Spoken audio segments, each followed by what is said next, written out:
नमस्कार, कैसे हैं आप लोग। मैं आप लोगों को उज्जवल भविष्य की कामना करता हूं और इसी के तहत हम लोग अरस्तू का अध्ययन करेंगे। और पिछले वीडियो में हम लोगों ने देखा अरस्तू का जीवन परिचय और परिवार का बृहद रूप राज्य कैसे वो बतलाता है। और आज हम लोग अध्ययन करेंगे अरस्तू को राजनीति विज्ञान का जनक क्यों कहा जाता है, जबकि अरस्तू का जो गुरु प्लेटो था, प्लेटो ने ही शिक्षा दीक्षा दिया। राजनीति विज्ञान का जनक प्लेटो को होना चाहिए था, परंतु प्लेटो नहीं हो सका, उसका शिष्य हो जाता राजनीति विज्ञान का जनक। शिष्य अरस्तु कैसे हो जाता उसका भी हम लोग अध्ययन करेंगे। तो जब हम लोग तुलना करके देखेंगे प्लेटो से तभी ठीक से समझ में आएगा। अगर हम प्लेटो की बात करते हैं तो प्लेटो ने रिपब्लिक, जो उसकी सबसे प्रसिद्ध पुस्तक होती है, रिपब्लिक में वर्णन किया है। और वहां पर देखेंगे जो रिपब्लिक में राजनीति की बात करता है वो राजनीति का ही नहीं, उसी में क्या है, जितने भी सब्जेक्ट हैं सब मिला डाला उसी में। दर्शन शास्त्र, राजनीति शास्त्र, नीति शास्त्र, गणित, ज्यामिति, ये जितने हैं सब उसी मिला डाला है। तर्क शास्त्र, न्याय, सब मिला डाला है। जब सब मिला डाला है तो उससे क्या हुआ, खिचड़ी हो गया। जैसे मान लीजिए कोई व्यक्ति भोजन बनाए, उसी में चावल डाल दे, दाल डाल दे, पालक डाल दे, करेली डाल दे, पनीर डाल दे, जितने उटपटांग उटपटांग चीजें सब उसको डाल दे उसी में और पका दे, और वो कहे कि चावल बन के तैयार हो गया। कैसे कह सकता, चावल तो एक अलग वैरायटी होती है। अगर कह दिया उसने नहीं रोटी बन के तैयार हो, कैसे रोटी बन गई, रोटी की तो अलग वैरायटी होती है। तो यही गलती किया था प्लेटो। इसमें क्या कर दिया, रिपब्लिक में सब मिला डाला उसी में। और उसको क्या करता अरस्तु, ये अलग करता है, इसमें से अरस्तु अलग कर लेता है। जितने भी इसमें विषय उसमें से अलग करने के कारण ही राजनीति विज्ञान का जनक अरस्तु को बोला जाता है। अगर सीधे सीधे लाइन में कहेंगे, आपको सवाल ऐसे पूछा जाएगा कि नीति शास्त्र से क्या करता है, अलग कर देता है। क्योंकि नीति शास्त्र में ही राजनीति शास्त्र को उसमें मिला दिया था, इसी में सब मिला हुआ था। तो नीति शास्त्र भी था, उसी में राजनीति शास्त्र था। तो नीति शास्त्र में राजनीति शास्त्र का समावेश किया था। अरस्तु क्या करता है, इसको राजनीति को अलग कर देता है। राजनीति को अलग कर देता है किससे, नीति शास्त्र, दोनों अलग हो जाते हैं। जब ये अलग हो जाता है तो राजनीति अलग होने के कारण राजनीति विज्ञान का जनक हो जाता है। जैसे पॉलिटिकल साइंस से लोक प्रशासन को वुडरो विल्सन ने अलग किया था, वैसे ही नीति शास्त्र से अलग करता है अरस्तु, तो राजनीति विज्ञान का जनक हो जाता है। एक तो ये कारण बनता है। और क्या कारण बनते हैं, जो रिपब्लिक है देखा गया इसमें शिक्षा पर बहुत ज्यादा जोर देता है। शिक्षा की बातें बहुत इसमें लिखी गई है। और इसीलिए एक नाम आता है रूसो। रूसो क्या कहता है, इसकी आलोचना करते हुए कहता है कि ये शिक्षा पर लिखा गया सर्वश्रेष्ठ ग्रंथ है। सोच लीजिए, ये भी सवाल पूछे जाते हैं, इतना उसी पे शिक्षा उच्छा पे लिख डाला इस प्रकार से। अगर हम देखते हैं और क्या होती है, प्लेटो की जो अध्ययन पद्धति थी वो भी अरस्तु से मेल नहीं खाती थी। अगर अध्ययन पद्धति की बात करते हैं तो प्लेटो की अध्ययन पद्धति आदर्शवादी निगनात्मक था। अगर हम लोग प्लेटो की बात करते हैं तो आदर्शवादी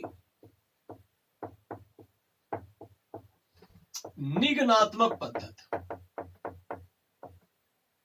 आदर्शवादी निगनात्मक पद्धति। अगर हम लोग अरस्तु की बात करते हैं तो उसका था यथार्थवादी, या इसे कह सकते हैं व्यवहारवादी आगमनात्मक पद्धति। दोनों में अंतर क्या होता है, आदर्श ये गुड यानी अच्छा से कल्पना कर लिया जाता है। आदर्श का मतलब ही अच्छा होता है, ये अच्छा से कल्पना कर लिया जाता है। शब्द मैंने रखा यहां कल्पना, कर लिया जाता है। क्या? अच्छा कोई कल्पना कर लिया जाता है, फिर जो अच्छा माना गया है उसी के लिए प्रूव किया जाता है। किसके? ये उसी जो इसके लिए प्रूव किया जाता है वही है निगनात्मक पद्धत। निगनात्मक पद्धत क्या होता है? पहले मान लेते हैं और फिर उसी के फेवर में प्रूव करते हैं, ये अंतर होता है। यथार्थवाद में क्या होता है? पहले नहीं मानते हैं, पहले क्या करते हैं? उसमें सिद्ध करते हैं, पहले सिद्ध करते हैं, उसके बाद माना जाता है सही है या गलत है। लेकिन इसमें क्या होता है? पहले माना जाता है, उसके बाद क्या किया जाता है?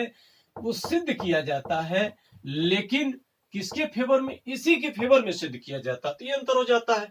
इसमें बहुत ज्यादा पॉजिटिव निगेटिव गुंजाइश नहीं बन पाती है, और इसमें पॉजिटिव निगेटिव गुंजाइश बनती है। ये व्यवहार से है, ये रियलिस्टिक से है, क्या सही है क्या गलत है इससे मतलब होता है। ये कल्पना है, और कल्पना से कोई जनक नहीं हो सकता। जितने भी आविष्कार हुए हैं वो कल्पना से नहीं, यथार्थ से होते हैं, और यथार्थ में जो करता है उसी को जनक कहा जाता है। तो यहां भी गलती हो गई थी प्लेटो से कि ये कल्पना कर रहा था ऐसा राजा होगा, दार्शनिक राजा होगा, और क्या होगा? लोग शादी नहीं करेंगे, एक दूसरे संसर्ग स्थापित करेंगे। शादी क्यों नहीं करेंगे? संपत्ति क्यों नहीं रखेंगे? संपत्ति और परिवार के चलते ही जितने घोटाले होते हैं वो होते हैं। तो प्लेटो क्या कहता है? उस घोटाले को खत्म करने के लिए, उस अव्यवस्था को खत्म करने के लिए संपत्ति उसके पास नहीं रहेगी, परिवार उसके पास नहीं रहेगा। इस प्रकार से कल्पना करता है। नैसर्गिक संबंध जिसके चाहे उसके साथ बना सकते हैं, लेकिन बच्चा नहीं पैदा करेंगे। श्रेष्ठ नर श्रेष्ठ मादा संसर्ग कराया जाएगा, फिर मेल फीमेल को अलग कर दिया जाएगा। जब औरत बच्चे को पालेगी पेट में, जब बच्चा पैदा होगा तो सरकार उससे ले लेगी, फिर माँ को अलग कर देगी। कोई माँ अपने बच्चे को अलग करने देगी? जानवर तो अलग करने नहीं देता। ये जितने भी बातें करता है बिल्कुल कल्पना जगत की बात करता है। और क्या कहता है? पढ़ा लिखा करके राजा बनाया जाएगा, और वो राजा तानाशाह होगा। तो यहां भी एक समस्या बनी हुई है, तो उसका हम लोग देखते हैं कैसे कैसे समस्या है। तो यहाँ पर कुल मिला जुला के कल्पना की बात करता है, और कल्पना कभी यथार्थ नहीं होता, कभी रियलिस्टिक नहीं होता, कभी वो जनक नहीं बन सकता। तो यहां से भी कमी आ गई। फिर आगे हम लोग देखते हैं कि जो प्लेटो का अध्ययन पद्धत था वो एक काल्पनिक था, और अरस्तु का अध्ययन पद्धत रियलिस्टिक था। और रियलिस्टिक के तहत ही अगर हम लोग बात करते हैं तो अरस्तु ने क्या किया? 158 देशों के संविधानों का अध्ययन किया था, और जबकि प्लेटो का जो रिपब्लिक था वो कहीं न कहीं कल्पना पर आधारित था। अगर अरस्तु का हम पॉलिटिक्स की बात करते, जो सबसे उसकी फेमस किताब हुई पॉलिटिक्स, पॉलिटिक्स की रचना करने से पहले विश्व के 158 देशों के संविधानों का अध्ययन किया। तो ये तो व्यवहारिक हुआ, ये रियलिस्टिक हुआ। उसके बाद जाकर के ये पॉलिटिक्स की किताब लिखता है। और रिपब्लिक क्या है? एक कल्पना जगत में खो गया प्लेटो, इसीलिए राजनीति विज्ञान का जनक प्लेटो नहीं हो पाता है। और अगर हम लोग बात करते हैं कि राज्य के निरूपण के संबंधित जो सिद्धांत होते हैं, यहां भी दोनों में फर्क हो जाता है। प्लेटो कहता है कि व्यक्ति का बृहद रूप राज्य है, और यहां पर अरस्तु कहता है परिवार का बृहद रूप राज्य है। तो परिवार का बृहद रूप राज्य है, ये कल्पना नहीं करता बल्कि तर्क देता है, और वो तर्क व्यवहारिक धरातल पर काफी हद तक सही भी होता है। क्या तर्क देता है? अरस्तु ने कहा कि मनुष्य कैसा प्राणी होता है? मनुष्य सामाजिक प्राणी होता है। और मनुष्य कैसा प्राणी होता है? मनुष्य राजनीतिक प्राणी होता है। ये राजनीतिक प्राणी होता है, और ये उसके स्वभाव में ही होता है। ये क्रमबद्धता बताता है। आप देखें छोटे छोटे जो बच्चे भी होते हैं, अगर मां से कोई काम लेना होता है तो कैसी कैसी राजनीति करते हैं। तो अरस्तु कहता है कि हर व्यक्ति राजनीतिक होता है। राजनीति स्वभाव में होती है, नैसर्गिक होती है, नेचुरल होती है। और समाज भी क्या होता है? एक प्राकृतिक होता है। समाज से व्यक्ति अलग नहीं रह सकता। तो ये कैसे अध्ययन कर रहा है? ये क्रमबद्ध तरीके से अध्ययन कर रहा है, और उसी हिसाब से बताया कि परिवार भी क्या बनता है, सामाजिक प्राणी होने के कारण बनता है। परिवार कैसे बनता है, राजनीतिक प्राणी होने के कारण बनता है। और परिवार अपने आप में पूर्ण नहीं होता, वो पूर्णता प्राप्त करने के लिए कई परिवार मिलते हैं तो गांव का निर्माण होता है। अरस्तु कहता है गांव भी अपने आप में पूर्ण नहीं है, कई गांव का मिलना होता है। जब कई गांव मिलते हैं तो क्या राज्य बनता है, देश बनता है। इस प्रकार की बातें करता है। और भी हम लोग देखते हैं, अगर सरकार के अध्ययन की बात करते हैं तो वहां भी एक कल्पना जगत में खो जाता है प्लेटो। कैसे खो जाता है इसको देखेंगे। अगर हम लोग प्लेटो की बात करते हैं, प्लेटो, तो प्लेटो क्या कहा था, राज्य में राजा होगा, राजा, और इस राजा के पास सरकार की तीनों शक्तियां समाहित होंगी। सरकार के तीन अंग होते हैं, विधायिका जिसको लेजिस्लेचर बोला जाता है, कार्यपालिका जिसको एग्जीक्यूटिव बोलते हैं, और न्यायपालिका जिसको जुडिशरी बोला जाता है। और यहां पर देखें, मोनार्की स्थापित करना चाहता है राजा, और इस मोनार्की के तहत राजा कंट्रोल नहीं है, क्योंकि राजा के ऊपर कोई कानून नहीं है। तो इस प्रकार से राजा क्या है, डिक्टेटरशिप है, तानाशाह हो सकता है, और पूरी शक्ति इसके अंदर है। तो ये भी कल्पना ही एक प्रकार से करता है कि कानून राजा बनाएगा, कार्य का आदेश राजा देगा, फैसला भी वही सुनाएगा, और राजा भड़क गया तब क्या होगा। अगर ऐसी शक्ति दे दिया जाए तो देश में अव्यवस्था स्थापित हो जाएगी, क्योंकि शक्ति मनुष्य को भ्रष्ट बनाती, पूर्ण शक्ति पूर्ण भ्रष्ट बनाती है। और आप लोग जानते ही हैं, एक छोटा सा पद कोई प्राप्त कर लेता है प्रधान का, वो भी नहीं हटना चाहता है, ये देश का मालिक बन जाएगा और इसके ऊपर कोई कंट्रोल नहीं है, इसके ऊपर कोई विधान नहीं है, पूरी तरीके से आउट ऑफ कंट्रोल है। तो ये क्या है, एक निरंकुश हो जाता है। तो ये भी एक कल्पना ही लगता है। दूसरी तरफ अगर हम बात करते हैं अरस्तु का, तो अरस्तु क्या कहता है कि जो भी यह शासन करेगा, पहली बात इसके ऊपर क्या होगा, कानून होगा।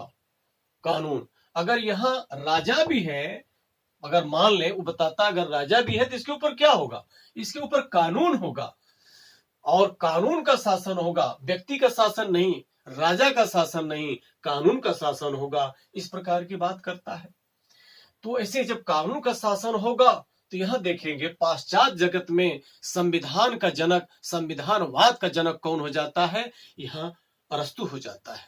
और क्या बताता है, कहता है कि जो सरकार के अंग होते हैं, विधायिका, कार्यपालिका और न्यायपालिका, ये तीनों लेजिस्लेटिव, एग्जीक्यूटिव और जुडिशरी अलग अलग होनी चाहिए। अगर अलग अलग नहीं होगा तो ये तानाशाही स्थापित कर लेगा। कहते हैं अलग होना जरूरी है, और साथ ही साथ जो भी शासन करेगा यहाँ पर, उसके ऊपर क्या होगा, कानून होगा, वो कानून द्वारा नियंत्रित होगा, कभी भी ये निरंकुश नहीं हो सकता है। तो यहां भी देखेंगे एक कल्पना करता है, ये यथार्थ में जगत में जाता है। आज ये पूरे वर्ल्ड में देखा जाए तो रूल ऑफ लॉ चल रहा है, कानून का शासन चल रहा है, व्यक्ति का शासन धीरे धीरे क्या हो रहा है, समाप्त हो रहा है। कुछ जगह है वहां बिल्कुल पसंद नहीं किया जाता है। तो इस तरीके से ये दिया, रियलिस्टिक बिल्कुल देता है। तो सरकार के अंगों का भी निरूपण करता है, कानून की सर्वोच्चता का प्रतिपादन करता है। और यहां देखिए कानून की सर्वोच्चता नहीं, किसका सर्वोच्चता है, व्यक्ति की सर्वोच्चता है, राजा की सर्वोच्चता है। और साथ में हम लोगों ने यह भी देखा कि संविधानवाद का जनक भी होता है अरस्तु। और यही नहीं बल्कि अगर हम कहते हैं, देखिए यह कानून जो लिखा हुआ, थोड़ा सा यहां देख लेते हैं कि जो प्लेटो रिपब्लिक में वर्णन किया था कि राजा का शासन होना चाहिए। एक समय घटना है कि प्लेटो का शिष्य अरस्तु पूछता है अपने गुरुदेव से, प्लेटो से, कि जब राजा का शासन यहां है, ठीक है आप कह रहे हैं अच्छा है, और जिस दिन ये भड़क गया तब क्या होगा, उसको कैसे कंट्रोल करेंगे।